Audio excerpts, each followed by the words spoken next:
Hello and welcome to the She Reads Romance Books podcast, the ultimate show for romance book lovers looking for the best books worth reading. I'm your host, Leslie Murphy, and in each short episode, I share my favorite book list of recommendations so you know exactly what to add to your must-read list. Join me as I explore the romance genre and have fun collecting book boyfriends along the way, because life is better with a love story. Hello, readers. Welcome to the She Reads Romance Books podcast. I'm Leslie, and every month here on the podcast, I share my reading list of romance books with the goal of giving you mini reviews of each of them so that you can hear what I really think about a book. I don't hold back on letting you know if I think it's a book that you should read and add to your TBR list or in your romance book reading journal, or if it's a book that sounded great, but upon reading it is one that I honestly suggest you skip. I am forever on the hunt for the best romance books worth reading, and I read a lot of romance. So admittedly, my standards are high, but with so many new releases dropping each and every week, I want to help steer you in the right direction. My July reading list, looking over it, it has a lot of new releases to cover. So you're going to want to take special note to this episode and pay close attention, because I think all but two of them are either recently released or are soon to be released this year.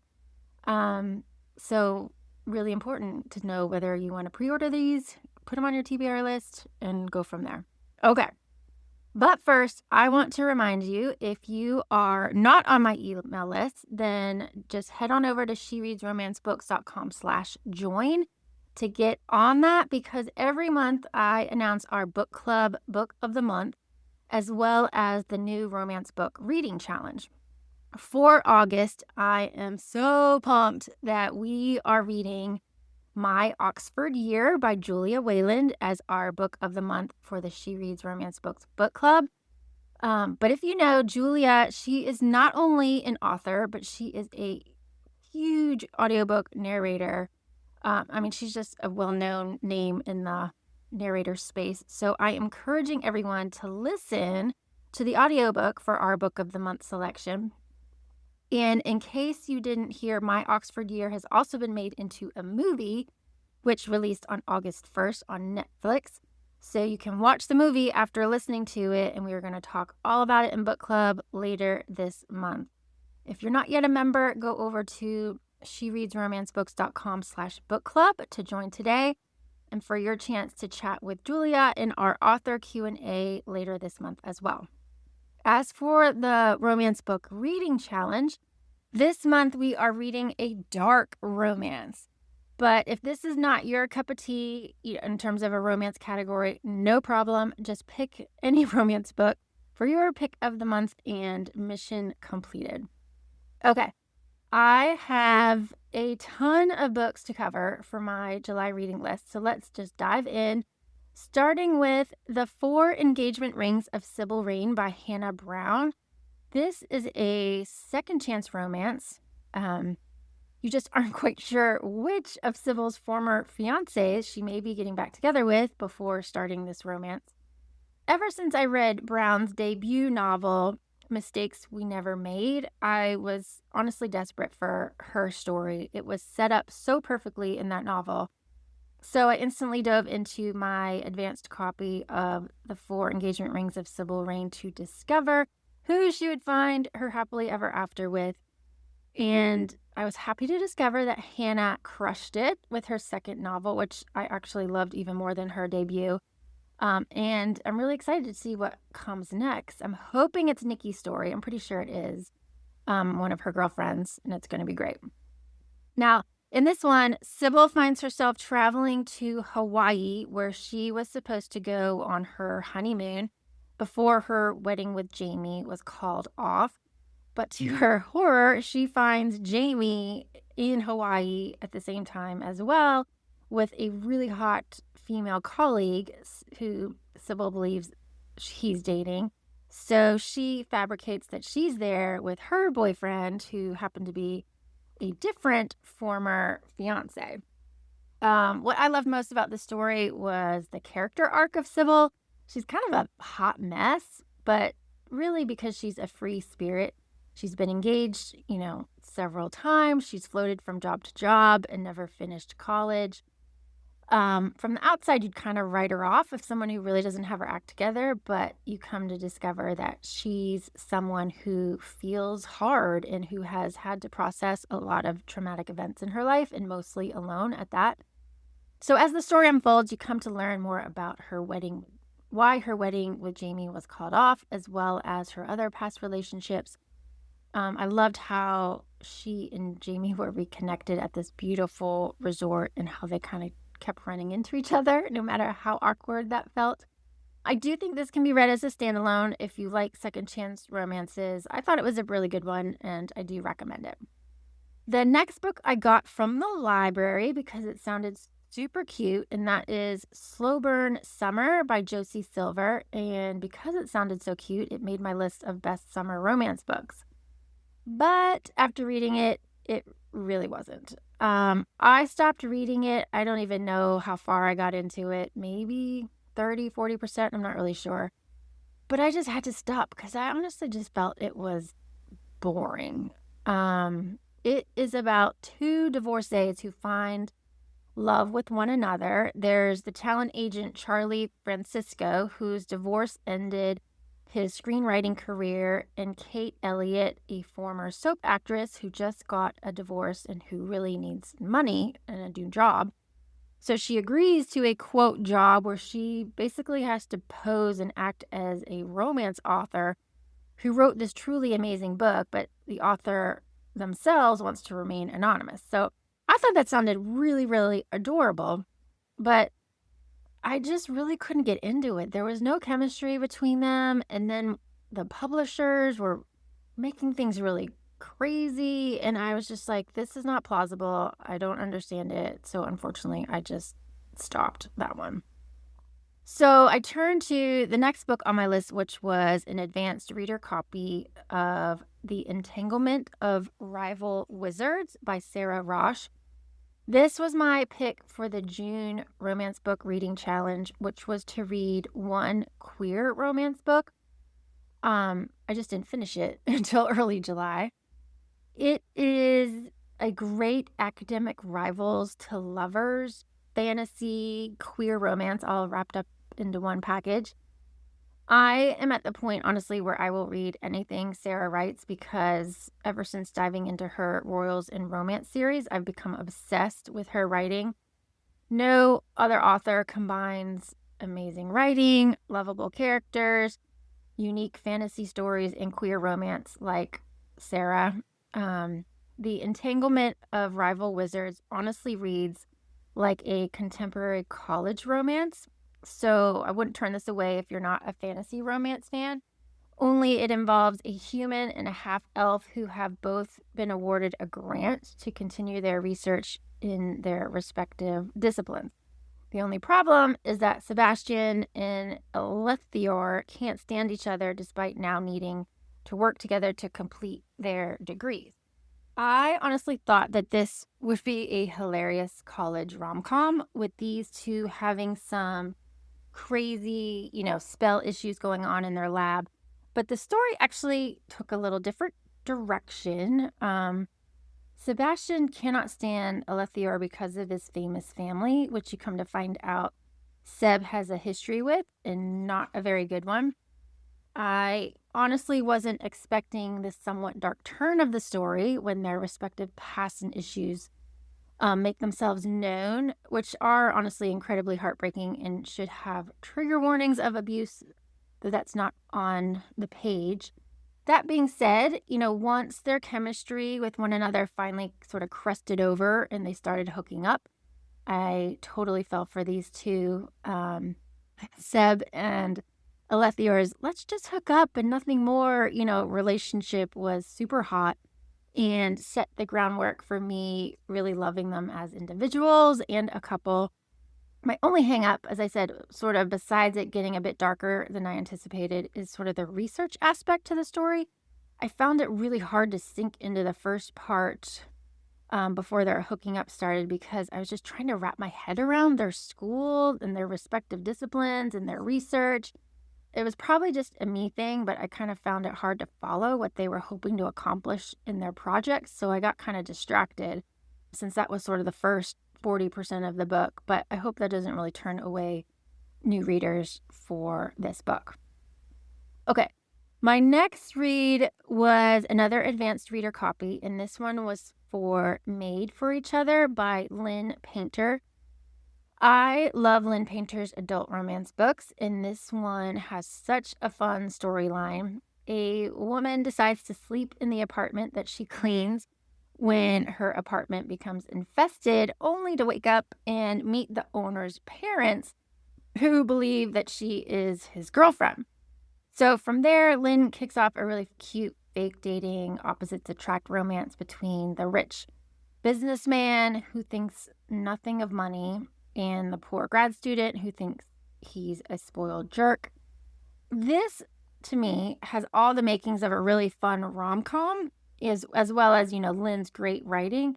But I kind of found it hard to love the characters, though they do at points have some really great banter. Abby, the heroine, she kind of came across as too judgmental towards Declan and his money to me, and there wasn't a whole lot to Declan's backstory to really make him stand out from any other character. Because of this, it was sort of hard to buy into their chemistry, and honestly, his nickname really didn't help, and it was just hard for me to really get into the story. Now, Lynn does give them several opportunities to pose as fake boyfriend and girlfriend, which were fun to see and how they all played out. I'll always read whatever new book Lynn writes. This one, however, just didn't really hit like her past books, so I gave it 3 stars, but I think that was kind of generous. Moving on, next up on my July reading list was another advanced reader copy, and it was one of my anticipated books of the year before I kind of realized the controversy surrounding it, and that was Rose in Chains by Julie Soto. Now, I had no idea it was based on Harry Potter fan fiction. I just knew that it was Julie's first romantasy and it sounded intriguing, but I put this one on my did not finish pile. Maybe, I don't know. I think again 40% into the book. When you are on NetGalley, where I get most of my advanced reader copies, I really didn't remember seeing any trigger warnings for this book posted there. So I was like, heck yeah, I want to read this before knowing anything else. But if there were trigger warnings, I would not have asked to read this book. So I highly encourage you to check them out before buying or reading this one. I mean, degradation and sexual assault was in the book, I felt was just disgusting and very prevalent throughout the story. And honestly, the sort of connection between the main characters really wasn't gaining that much traction by that point in the book for me. So I just called it quits. It's just not my cup of tea, not what I'm looking for in a romance. So I would say read at your own discretion. I really did love her prior 2 books though, but this one is a no-go for me. Luckily, my next advanced reader copy was so much better, and that was Some Kind of Famous by Ava Wilder. Some Kind of Famous is about Merritt. She is a singer/songwriter who fled the business 10 years ago and who is now living in this small town in Colorado with her twin sister. Now, this woman has been through it, you guys, and luckily made it on the other side of fame, but not without her scars. There's honestly so much to love about her tragic backstory, and her sweet love story with the local contractor. Her scars and her history of toxic patterns make her initially shy away from her attraction to the Greek hottie in town, but also because her sister and brother-in-law, warn her to stay away from Nico, who agrees to fix up her new house.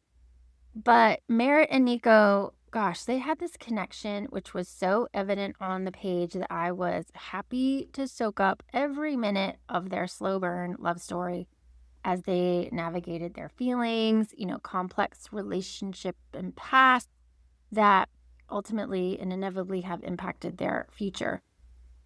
Nico was just as compelling as a character. He's a man who struggled with never feeling certain about whether he truly mattered to anyone given his past, and yet who became really integral to the small community in Colorado. And honestly, every reference to his favorite Greek foods, are mine as well, and had me totally swooning for this guy. I think, honestly, I write in every review after reading an Ava Wilder book that I think she just writes the most incredibly real characters. I mean, I know that fiction is fiction, but there's just something about reading a book where the characters just seem really human. And in human, I mean that they're slightly, flawed or vulnerable in some way that really always gets me about Ava's work. So I was a big fan of Some Kind of Famous. Next, on my list is a new romance that has already made my best romance books of 2025 list, and that is Every Step She Takes by Allison Cochran. Gosh, this story, so good. It is about Sadie. She is a 35-year-old woman who is just starting to question her own sexuality when she inadvertently blurts out that she may be a lesbian to her seatmate on a plane that she thinks is crashing on their way to Portugal, where she is going on a multi-day trek along the Camino de Santiago with a group of queer women. I loved following Sadie's journey along the Camino. That is not only like this beautiful description of the scenery around her in Portugal and Spain, but also a really beautiful tale of self-discovery and growth for her and her fellow Trekmates. Cochran's tale of Sadie's coming out and coming into her own identity was so well crafted. I felt every one of Sadie's emotions that she was brave enough to eventually share with her roommate, Mal. Mal was a fantastic character as well. I love how she offered to be Sadie's very dyke mother, giving her the chance to live the queer adolescence that Sadie missed out on while she was also giving her practice with another woman. I'm obsessed with the dating coach / bedroom teacher trope in romance, and this one was fantastic since it was so easy to see Sadie and Mal's chemistry and their growing love for one another. Every step she takes, I mean, it truly sets Allison Cochran apart from other authors. It demonstrates her skill as a writer, where she can just weave in so many important themes to her romance and make it just flow and seem effortless. I know that I'm going to be thinking about this book for a long time. It's a truly special read. Again, one of the best of the year. I just loved it and highly recommend it. Next on my list for July was our July 2025 book of the month for the She Reads Romance Books Book Club, which was actually a reread for me of Sounds Like Love by Ashley Poston. Ashley, gosh, she demonstrates her skill yet again in writing such amazing magical realism romance books, as this one already became an instant New York Times bestseller. It is the story about Joni, a songwriter who has struggled for the past year to write another hit song ever since learning that her mother has dementia. She travels back to her hometown on the coast of North Carolina to spend one last good summer with her parents and hopefully get her inspiration back. But arriving, she soon realizes that she can hear someone in her head as well as this unfinished melody. And that person in her head is Sebastian Fell, a former boy band rock star who's been out of the music scene for a couple of years since a tragic accident. And I mean, I just love so much about this book.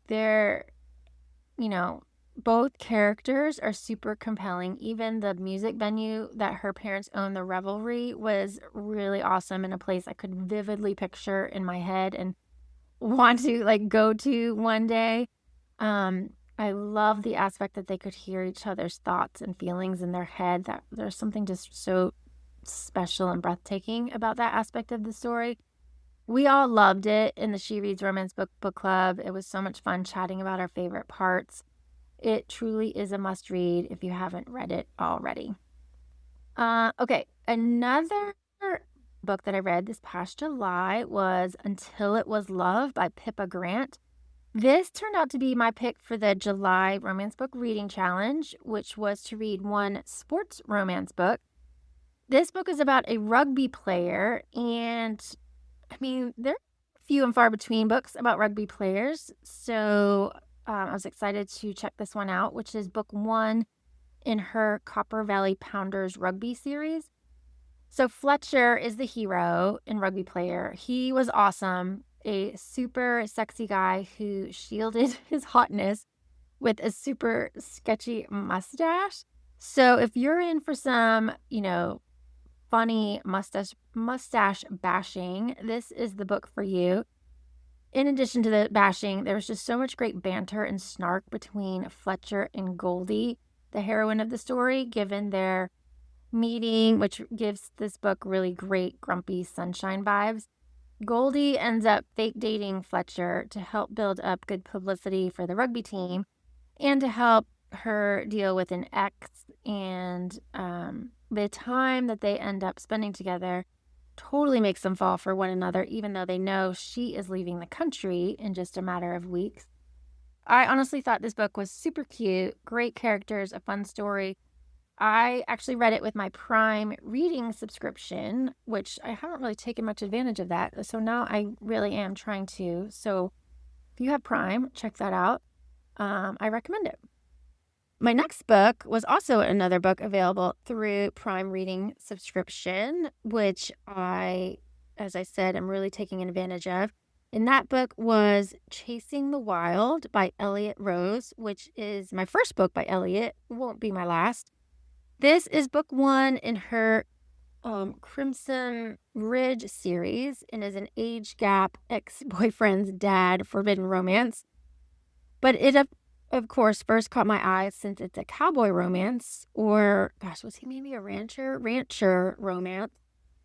Layla is basically down to her last dollar, and long story short, ends up working as a ranch hand and vet, tech or vet intern at Wilder Ranch, which means she's basically snowed in on the mountaintop with Colton for weeks, which makes it impossible for them to deny their attraction despite the forbidden nature of their connection. I didn't rate this immediately when I finished it after I went back and checked, which makes me think it wasn't necessarily like super awesome, but and I'm having a hard time remembering my overall thoughts, but I mean, it read really quickly. I thought it was great for, again, what it was, an age gap forbidden romance.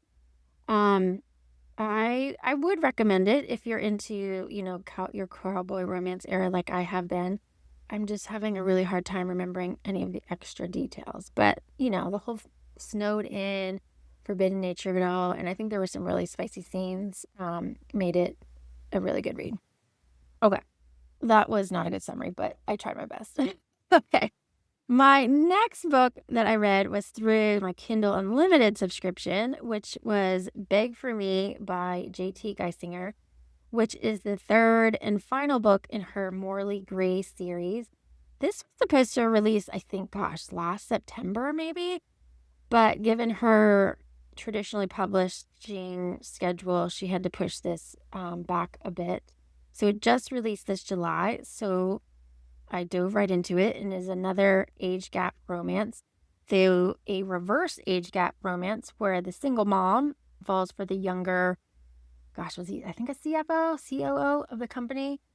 So I have thoughts about this book. So it is completely well written, like all of JT books are, absolutely. Does it have a super spicy moments like most JT books? Yes, it does. But was it a favorite of mine? Not really. I felt like this book was kind of all over the place. If it had just focused on Carter and Sophia's chemistry, that would have been completely enough for me. But then it kind of got into like this weird backstory for Carter, and then this weird story about Sophia's ex-husband and his new girl, and then Sophia's mom had this hand in some things. So it was just kind of like one thing after another added to it. And And then Sophia had this weird dream sequence, and I'm like, where is this going? Anyway, I love JT's writing and will read honestly anything that she writes, but this one, it just wasn't what I was expecting and just wasn't as much of a favorite of mine. If you like romances where the woman tries to be the dominant one and he likes being called good boy, then you might like this one. I personally preferred when they switched up the dominance, but that was just me. You can let me know what you think about Beg for Me if you end up reading it. Okay, several of those previous books that I just mentioned I read on vacation, including this next book, which is Atmosphere by Taylor Jenkins Reid. It was a great beach read for me because I was vacationing on the Space Coast in Florida where, the rockets and the space shuttles launched. So knowing that I would be there, I held off on reading Atmosphere until I could really be in the zone for this book about a woman in the 1980s who becomes a part of the NASA shuttle space program. Now, I am of the generation that watched the Challenger launch in elementary school and remembers that tragedy so well. I have also been to the Kennedy Space Center to learn more about NASA's space program and see the shuttle they have there. And let me just say, if you've never been, it is totally worth it. Such a great experience to visit that space center. Just fascinating, honestly, learning how they got manned to the moon before computers were really even a thing. It's just so incredible. So as a person who grew up in the 80s, there was just something really nostalgic about this book that I loved. I'll say first, though, the book, I think, started off sort of great. But then as I was reading it, there were just certain moments reading it that I was like, this isn't flowing super well. And honestly, if anybody else had written it, I might have just been like, I'm not sure about this. I kind of expected the writing caliber to be like super top notch, how much everybody loves Taylor Jenkins Reid. But as the story sort of unfolded, it totally grasped me. And gosh, the ending totally made the book. I was like at the edge of my seat, could not wait to see how it ended. And it had a really beautiful ending to the romance that sort of unfolds. So I would say if you love Taylor Jenkins Reid, if you just want to read a really unique romance and one about NASA and a female trying to make it in that world, then I say absolutely read it. If you're not quite sure as you get into it, stick with it because I think the ending was really, really phenomenal. Okay, from there, my next book is an upcoming new Christmas romance book that I received an advanced reader copy of, and that is Christmas at the Ranch by Julia McKay.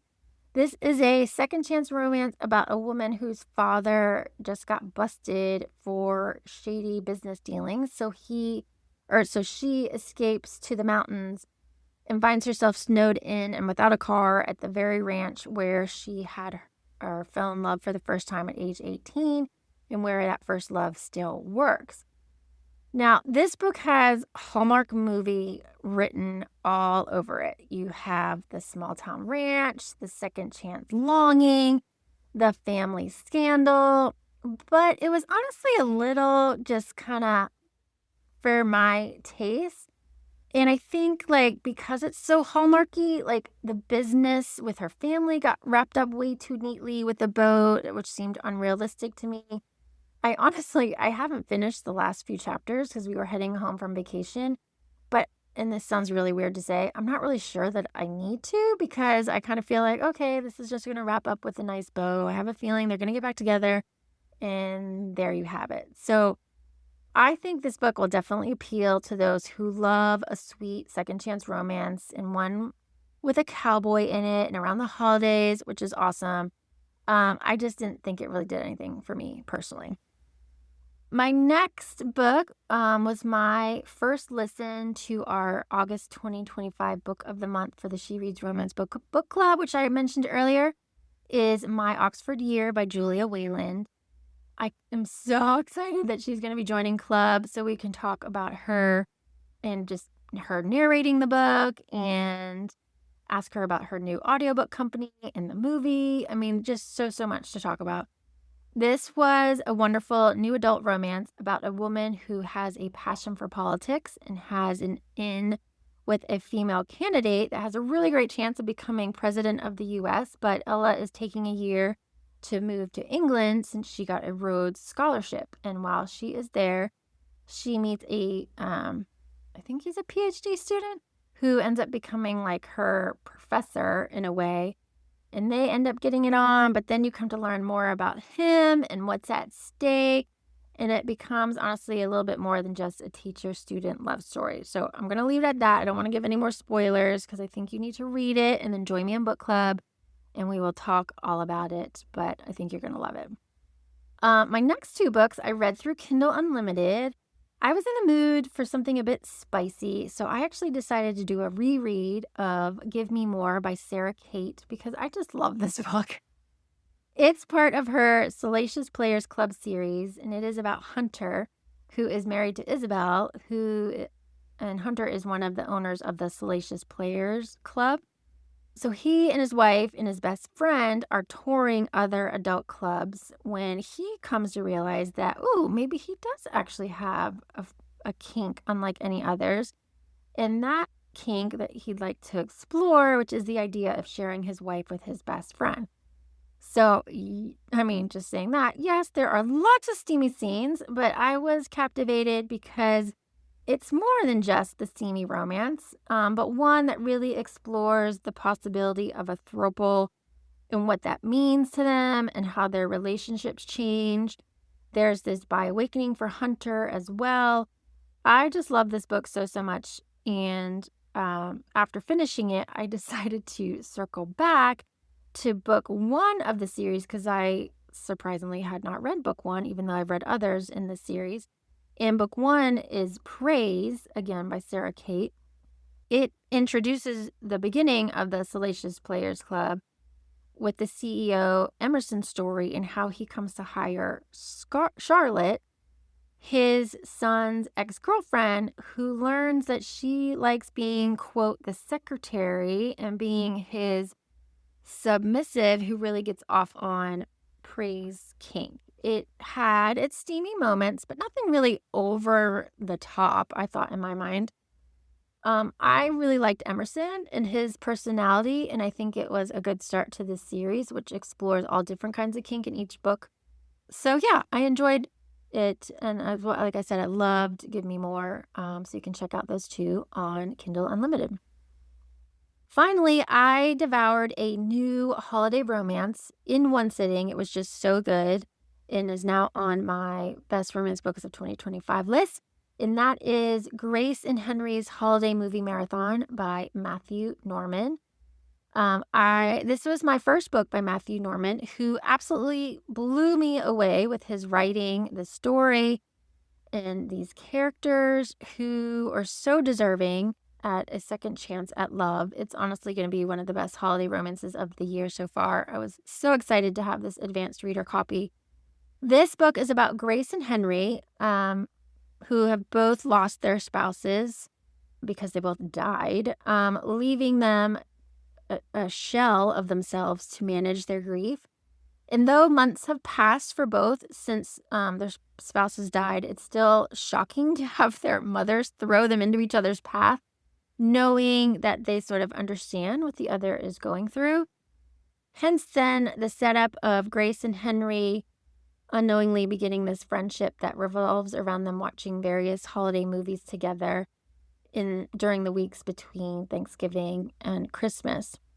Now, while I loved the setup of the storyline, and it's so fun seeing all the holiday romance, or holiday movies, I should say, mentioned, I was truly blown away by the amazing writing, the fun banter, even within, the emotional range of grief that was expressed in the pages, and honestly just the sweeping love story that gripped me from the very first chapter. It's super low spice, like hardly any, but it really didn't need to be to just really hook you on the story. I think I wrote in my review on She Reads Romance Books that I'm really not sure I adequately convey all the pieces that made this such a wonderful story, but My heart was so full after reading it. I loved it and highly recommend it. So, yay, that leaves this episode on a super high note. Loved that book. Hope you got something out of hearing all of my reviews from the plethora of romance books that I read this past July. Stay tuned next month when I will give you another episode of my reading list because, as I said, I want to give you the insights on the best books worth reading. But until then, happy reading no matter what you pick, because life is better with a love story. That's all for this episode of the She Reads Romance Books podcast. I hope you enjoyed it and found some new books to add to your TBR list. If you did, please subscribe, rate, and review the show on your favorite podcast app. It really helps me reach more romance book lovers like you, and I appreciate your support. If you're a book boyfriend collector like me, then you'll want to join my email list so you never miss a podcast episode or a new book list. Just visit shereadsromancebooks.com/join and sign up today. As a thank you, I'll instantly send you my list of top 10 book boyfriends that will make you swoon. Trust me, you don't want to miss this list. Thank you for listening, and until next time, happy reading.